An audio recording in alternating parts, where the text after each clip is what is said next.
ওরে বাপরে বাপ, আজকে ঠান্ডা, কিছুই ভাল লাগছে না। তো চলো এবার উঠে পড়ি। শুভ সকাল বন্ধুরা, আজকে সকালটা শুরু করছি সেই প্রত্যেক দিনের মতনই রান্নাঘর থেকে। তো চলো কী কী করি তোমাদের সাথে শেয়ার করি। আজকে নিরামিষ, তো সকালে উঠেই যেটা করেছি আমি চালটা ভিজিয়ে দিয়েছি। আর আজকে ব্রোকলি রান্না হবে, তো ব্রোকলিটা করব। আর এর মধ্যে দেখো রাত্রেবেলা কেটে রাখা হয়েছে সবজি টবজি দিয়ে, উচ্ছে টুচ্ছে দিয়ে লাউ শাক, ঠিক আছে, এটা রান্না হবে আজকে। এই বেলাটা এটাই হবে, আবার রাত্রেবেলা অন্য কিছু করার প্ল্যানিং আছে। যাই হোক, এখানে চালে আর ডাল দিয়ে একটু ফেনা ভাত করা হয়েছে, সকালে খেয়ে অফিস যাবে বলে।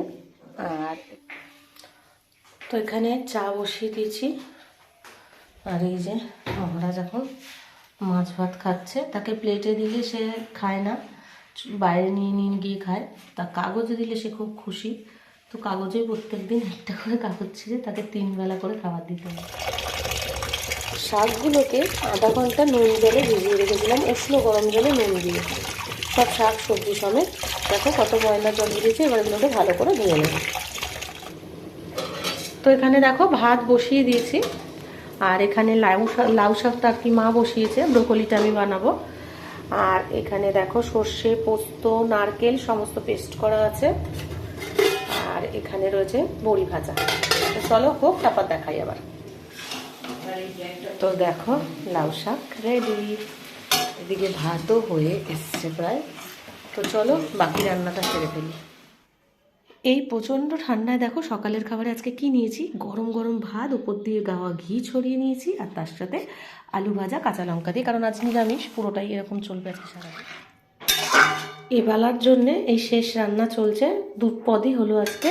তো এটা হচ্ছে ব্রোকলি আলু দিয়ে তরকারি, ঘি গরম মশলা দিয়ে হচ্ছে। তো চলো বাকি কি করছি দেখো। তো সকালের খাওয়া রান্না বান্না পুরোপুরি কমপ্লিট হওয়ার পর আমি গেছিলাম এই যে ব্যাংকে কাগজগুলো ঢুকিয়ে দিই। তোমাদের আর যাওয়ার সময় যে দেখাবো একবার আর মনে ছিল না, আসলে ব্লগ করার বেশি আমার একটা অভ্যাস নেই, রেসিপি ভিডিও দিই।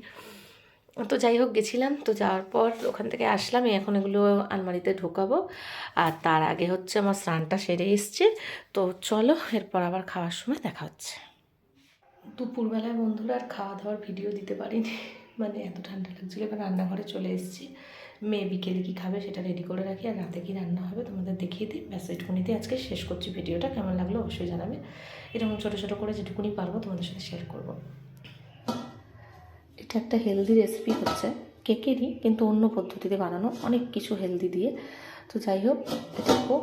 তোমাদের সঙ্গে রেসিপিটা যদি দেখতে চাও অবশ্যই অপর্ণাস ভিডিও পেজটা সাবস্ক্রাইব মানে ফলো করে নেবে, তাহলে দেখতে পাবে। এখানে রাতের জন্য মটরশুঁটির কচুরি হবে, আর আলুর দমের আলু কেটে রাখা আছে, নতুন আলু। তো চলো টাটা, আবার দেখা হবে কাল।